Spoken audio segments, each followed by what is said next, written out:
आगामी निवडणुकांच्या पार्श्वभूमीवर एका तातडीच्या आणि महत्त्वाच्या बैठकीसाठी आपल्याला सगळ्यांना आमंत्रित करण्यासाठी हे निवेदन करत आहे.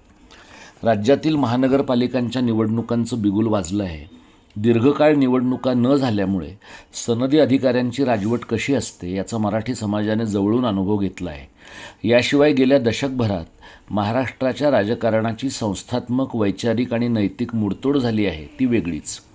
आजची परिस्थिती कितीही हताश करणारी वाटली तरी कार्यकर्त्यांनी राजकीय प्रक्रियेशी आग्रहीपणे आणि सातत्याने संवादी राहण्याची गरज आहे.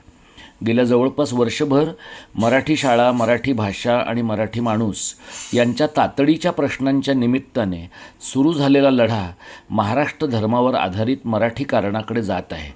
आगामी निवडणुकांच्या निमित्ताने मराठी कारणाचा कृती कार्यक्रम लोकांपर्यंत आणि राजकीय पक्षांपर्यंत घेऊन जाण्याची गरज आहे.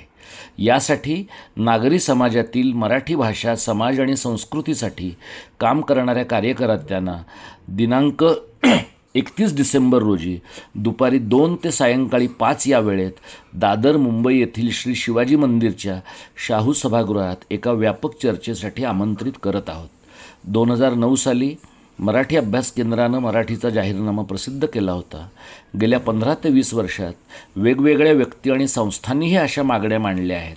उद्याच्या बैठकीत या सगळ्यांचा एकत्रित विचार करून 10 कलमी मागणीपत्र केलं जाणार आहे. राजकीय पक्षांसाठी आणि मतदारांसाठी पत्रकार परिषद घेऊन तसेच समाजमाध्यमांमधून या मागणीपत्राचा प्रसार केला जाईल. या मराठीनाम्याचा प्रसार केला जाईल. राजकीय पक्षांनी आपले जाहीरनामे तयार करताना तसेच प्रचारसभांमधून यातल्या मुद्द्यांची दखल घ्यावी अशी अपेक्षा आहे. निवडणुकीनंतरही या मागण्यांचा पाठपुरावा सुरूच राहणार आहे.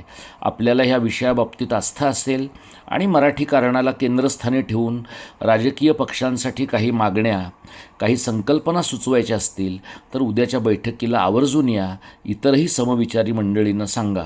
जरूर भेटूया. धन्यवाद. जय मराठी, जय महाराष्ट्र.